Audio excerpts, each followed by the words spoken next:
એવું કહેવાય સુખદેવજી મહારાજ ભાગવત ભણ્યા તો ખરા, પણ ક્યાંથી ક્યાં સુધી ભાગવત? અથવા તો પેલા પ્રશ્ન, બે પ્રશ્નોમાં ત્રીજો પ્રશ્ન,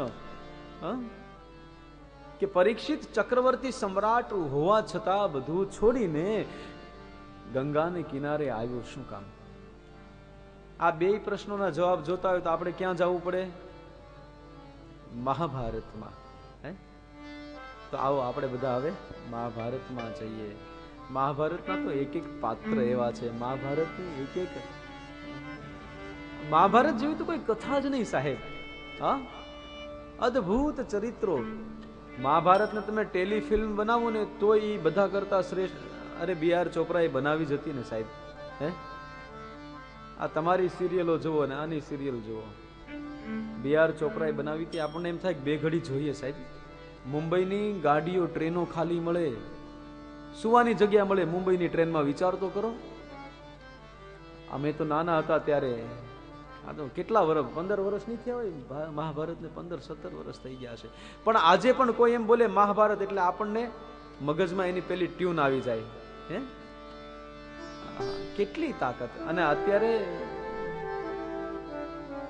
અત્યારે ભગવાનની સિરિયલો બનાવે એના અંદર તમે જોવો સાહેબ, હકીકતમાં જોવા જેવું જોવું, બાકી બધું ન જોતા. ગમે ન જોવું. એમાં મારો કોઈ વિરોધ નથી, પણ આ એકતાબેન કપૂર છે ને, એકતા જીતેન્દ્ર કપૂર છે ને, આ એકતા કપૂરની સિરિયલ છે ને, એ જોતા પેલા મગજને ઘરે આમ સાઈડમાં મૂકી દીધું. તમારા ઘર બીજું કઈ ધંધો જ નથી કરતી એ બેન. મને ખબર નહીં હું કામ એ તમારી દુશ્મન લાગે છે. બેનોની જ તે બધું ઘર ભંગાવાનું જ શીખવાડે છે, જોડવાનું કઈ કરતી જ નથી.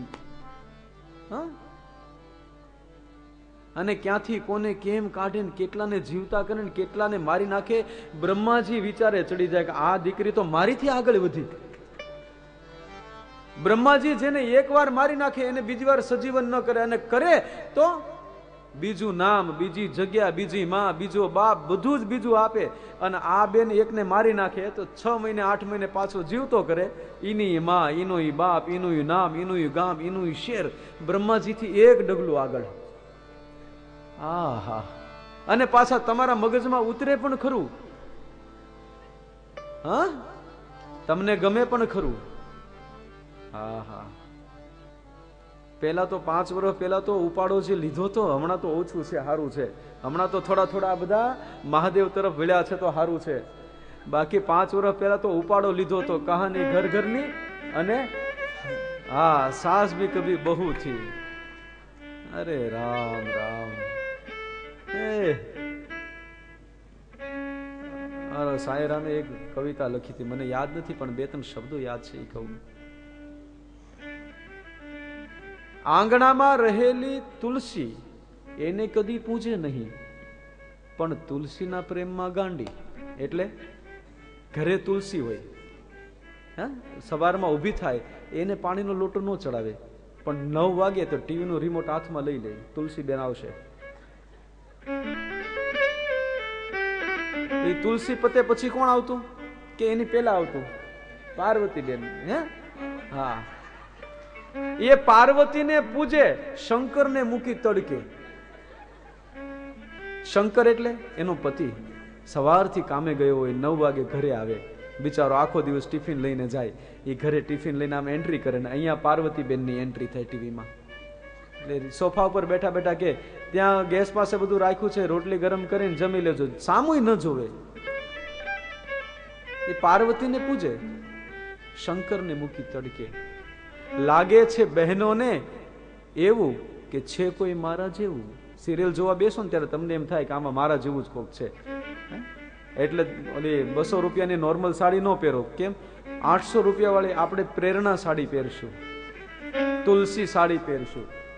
હવે નવા નામ કાંઈક હોય તો કયો તો એ કહું. આ જૂના મને કીધું ને આવડે, હું એના વર્ષોથી કીધા કરું છું.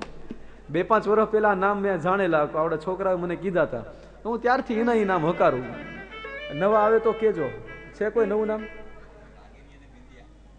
એ મજા નહીં આવે ભાઈ. રાગીણી બેન ને, બિંદિયા બેન ને, કૌશિક, હવે તો નામ જ એવા થયા છે સાહેબ. ખેર છોડો. પણ કહેવાનો અર્થ ઈ છે કે જોવા જેવું જોવો મહાભારત રામાયણ. મહાભારત બનાવ્યું બી આર ચોપરાજીએ. સાહેબ જગ્યા રાખતા માણસો, બધાની ઘરે તો ત્યારે ટેલિવિઝન પર્યાપ્ત ન હતું, તો એક કલાક વહેલા જઈ અને માણસ જગ્યા રાખીને બેસે, અદબ વાળીને બેસી જાય, હમણાં રામાયણ આવશે, હમણાં રામાયણ આવશે.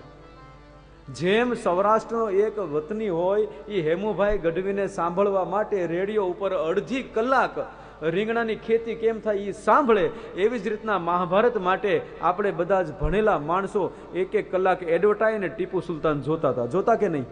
હા, ઈ મહાભારત સાહેબ. એની ટ્યુન આજે ક્યાંક વાગી જાય ને તો આપણને મગજમાં રમવા મળે કે આ મહાભારત. આવો આપણે મહાભારતને ગાઈએ થોડું, પછી મહાભારતમાં જઈએ. હે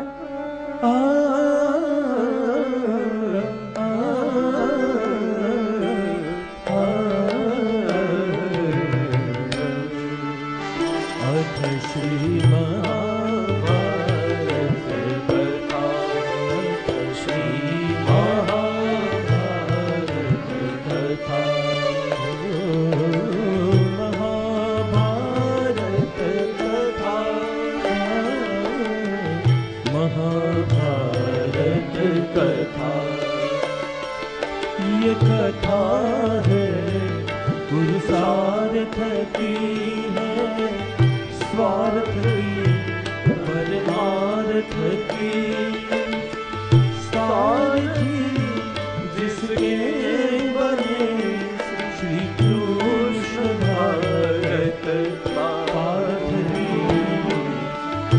शब्द घोषित हुआ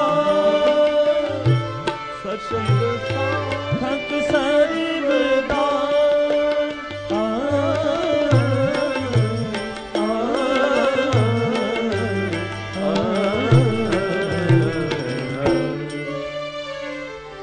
यदा यदा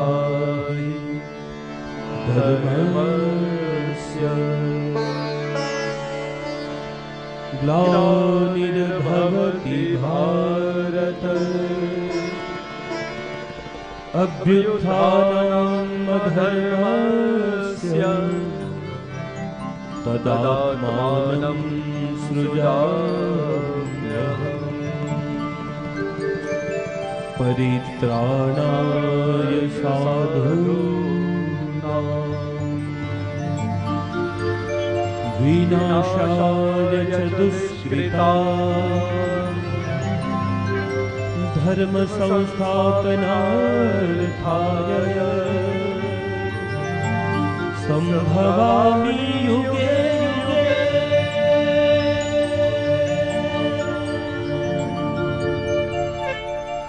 हे ज्ञान की ये गंगा, ऋषियों की अमर वाणी, सब गाइए। ऋषियों की अमर वाणी है, विश्व भारती है ये वीरों की आरती है, नित नई नवली भारत की ये कहानी है, नित नई नवली भारत की ये महाभारत।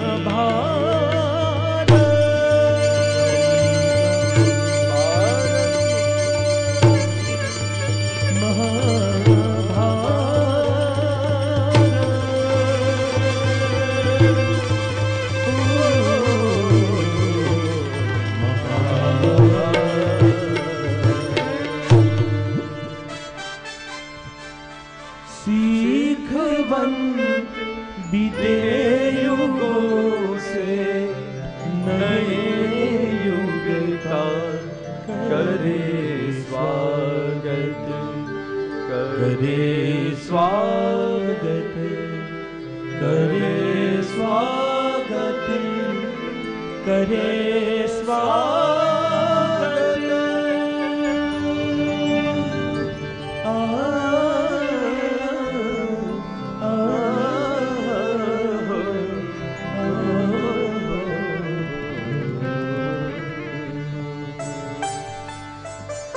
बीत गए रे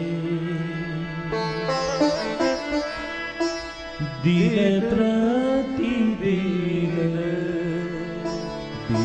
बीत गए